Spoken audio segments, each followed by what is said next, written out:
Welcome to the latest episode of 5 on the Floor on the 5 Reasons Sports Network. Thanks for joining us on your favorite podcast app, on Apple Podcasts, on Android. We recommend Spotify.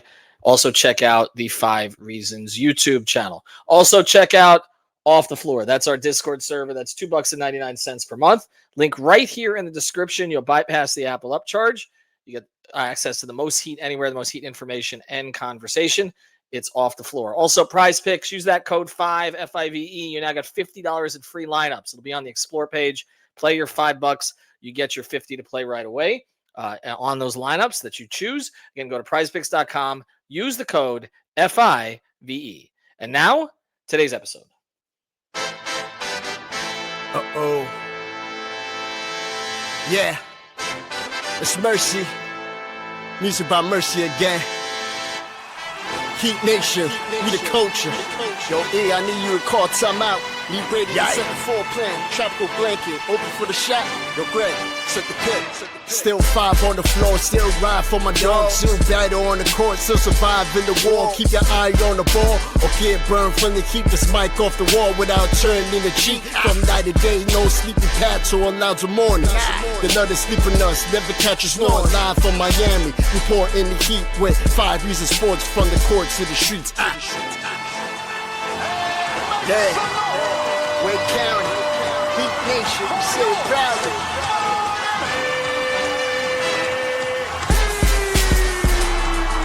Welcome to 5 on the Floor, a daily insider show on the Miami Heat and the NBA, featuring Ethan Skolnick, Greg Sylvander, Alex Toledo, Brady Hawk, and others from the 5 Reasons Sports Network. Also, make sure to subscribe to Off the Floor for the most heat anywhere.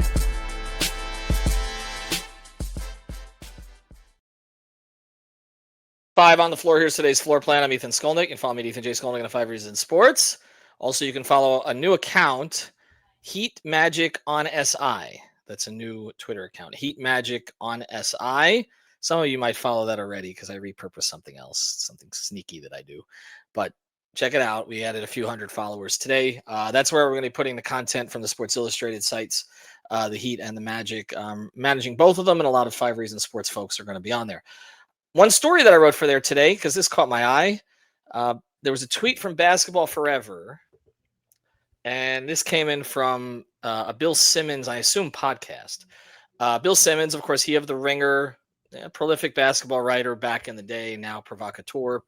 Bill Simmons doesn't think anyone over the age of 30 should be on Team USA's 2028 Olympic basketball team. Where is that, by the way? Do we know? I should have looked that up. The Olympics? Yeah, 2028. Los Angeles, right? Oh, it is? Is it? I hope I'm right. I could be wrong. I live under a rock most of the time. Well, hold on. Well, I'm trying to live on a rock. It's better these days. You're right. It is in LA. Okay, thank you. Sorry. Look at that. Yeah. Can you get me credentialed, by the way? No. by then, I won't be on this planet anymore. I got about a year and a half left. So, I'll get the credentials before I pass. 2028 in Los Angeles. Thank you for providing that. So, Bill Simmons doesn't think anybody 30 or over 30 should be there. And here's some of the players. Now, I didn't hear the podcast interview, so I'm running off of aggregation here. His picks for the starting 5, Jalen Williams, Tyrese Halliburton, hopefully his Achilles will be healed by then, Anthony Edwards, Paolo Banchero, this was perfect Magic content for us, Cooper Flagg, with bigs, and this is the big thing, Chet Holmgren and Evan Mobley off the bench. Now, it raises a question. How old is Bam Adebayo going to be in 2028? Well, Bam was born on July 18th, and he was born in 1997. So, when those Olympics start, he will be basically in his birthday week for age 31, which, according to Bill Simmons, is too old to be on this team. Now, I'm going to let you get in here. Of course, Bam is a 2-time Olympian. But I do want to point out one thing. Well, I'll ask you a question. Who were the 3 best players on the U.S.'s Olympic team that just won the gold in Paris? Who are the 3 most important players? Who are the 3 players you're going to remember? Who took over the last game?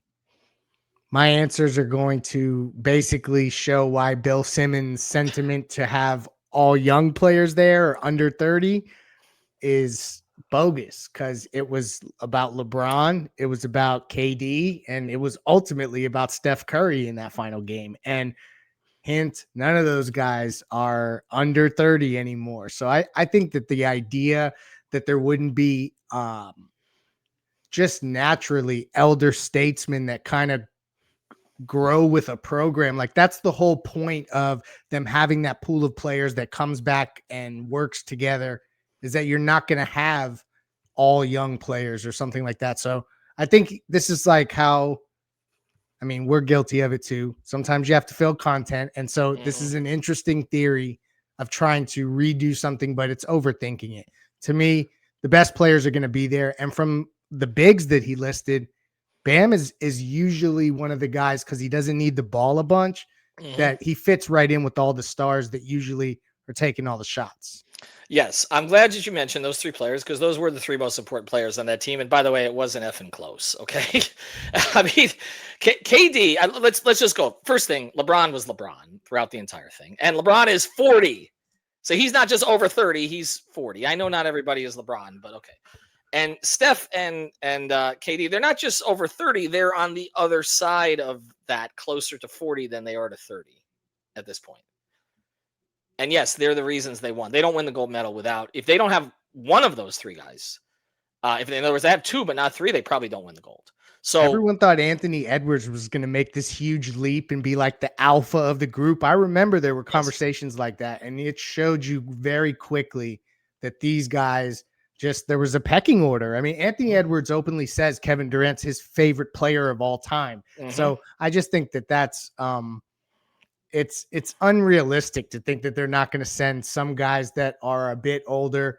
And truthfully, I don't love his lineup of Jalen Williams and Tyrese Halliburton as the backcourt. Like, I don't know that that's set in stone at all. Okay, well, a couple of things on that. First thing, Halliburton didn't even play in this last one. Now you could say that he would rise to the level, but he didn't get minutes. Okay, he was basically the water boy. So now coming off an Achilles, we're looking ahead 2 years, and we're saying that I'm not saying he can't rebound. Obviously, Tyrese is a great player, but okay, that's just a bit of a stretch. A lot of projecting. A lot of projecting here. You meant Ant, obviously, okay, and Banchero, obviously, it seems to be in that projection. I think Cade Cunningham is somebody we're going to be talking about for that team probably in the program. But with all that said, okay, I looked back a little bit, all right? The Dream Team in 92.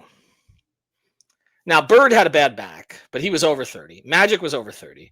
Ewing had just turned 30. Mullen was about to turn 30. I haven't checked David Robinson, but he was a little bit to be in that range. Yeah, he was in that range, but I think a little younger than Patrick was. Okay, so a lot of guys. What was Stockton at that point? I think 92. Stockton was over 30, right? Okay, so let's just start there. Like, you're talking about half the Dream Team was 30 or over. All right, exactly. Okay, then they just celebrated this Redeem Team, and I know that Dwayne and Carmelo and LeBron obviously were a huge part of that. But you know who else was over 30 on that team? Kobe. And who they're crediting for getting everybody in the gym. Okay. And LeBron even said, we knew this thing was serious when Kobe signed up. You know, I'm tired of watching you MFers lose. Okay. That was the quote. So this idea again, and by the way, Carmelo came back twice more, right? And I think was over 30 during those times. LeBron has been over 30. I think it's silly. I think you're asking to lose. Okay. But let's just get to, because we just saw, if you watched Eurobasket, okay, which was a very high level of basketball. And we're already seeing the U.S. and world's going to have a team in the All-Star round robin this year. The idea that you're going to diminish your team by taking certain guys out of consideration. Rules? No way. No, you get the best damn guys, and especially guys who've won before. All right. On the other side, we're going to talk about Bam specifically, okay? Because you ain't putting Chet Holmgren over Bam. I'm sorry, not at this point. Nope. Okay, let's get to it, all right? That sounds like a scam to me. You know what else is a scam? People trying to get money out of you. A lot of times that's a scam. Okay. So you got to be safe. All right. You got to get that built-in security that comes with Cash App. When it comes to your money, you deserve to feel safe from fraud and in control.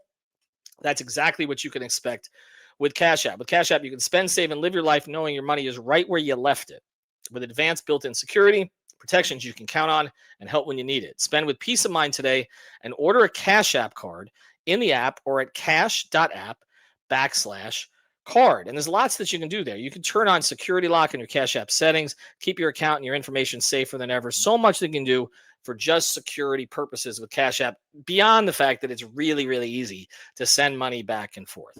So for a limited time only, new Cash App customers can use our exclusive code to earn some additional cash. For real, just download Cash App, use our exclusive referral code. It's back, everybody. We didn't have it for about a month. So if you didn't get a chance to do it, we're bringing this back, but you don't have a lot of time. The exclusive referral code on the floor in your profile, put that there, okay? Send $5 to a friend within 14 days. All right, just send it to me. And you'll get, I'll give you my handle. And you'll get $10 dropped right into your account. Terms apply. That's money. That's Cash App. So again, the code is on the floor. Send me money. You get more money. That's a good deal. Cash App is a financial services platform, not a bank. Banking services provided by Cash App's bank partners. Prepaid debit cards issued by Sutton Bank, member FDIC. Instant discounts provided by Cash App, a Block Inc. brand. Visit cash.app/legal/podcast for full disclosures. Okay, now the Bam part of this. He's just going to be turning 31. I don't even know when that Olympics starts, but he might still be 30 in like 362 days at that point. And it comes down to this, all right? There has been this anointing of a couple of these other young bigs. And Holmgren just won a championship as probably the third best player on the team, right? Would you say? Okay. Mm-hmm.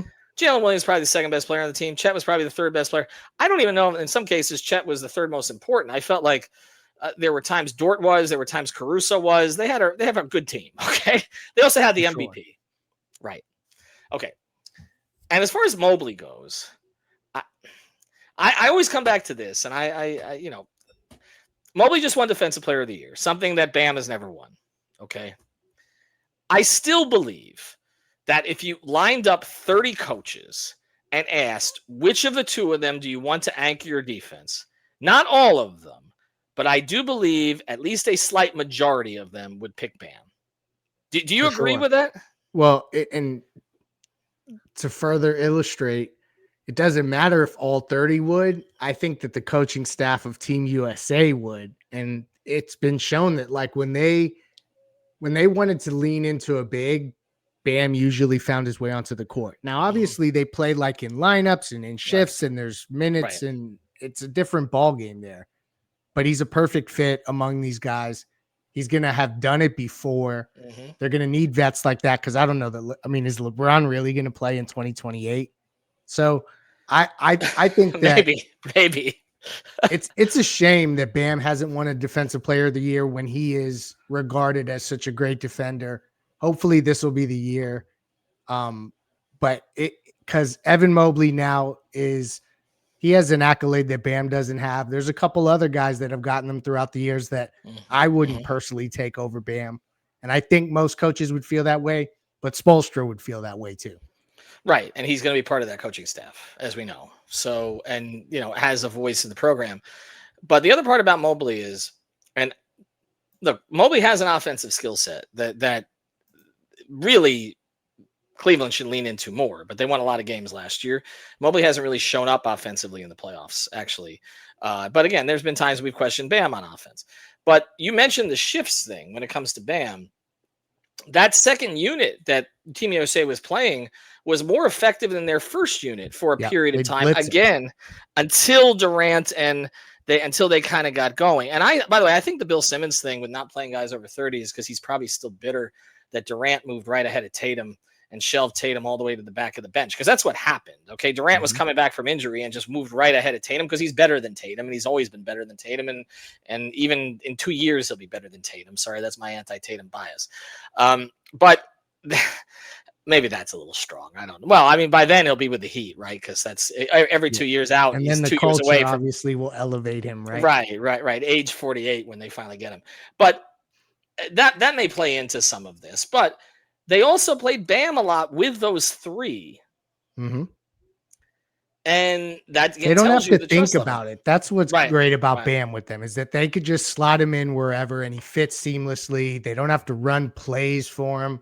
The 3-point line is even closer, so it makes it even more viable that he can help space. To me, I don't think Evan Mobley is a better player in that format personally. I don't think he is right now either. I think that, again, a year out, maybe Mobley takes some other leap that everybody's been projecting since he was a top 5 pick.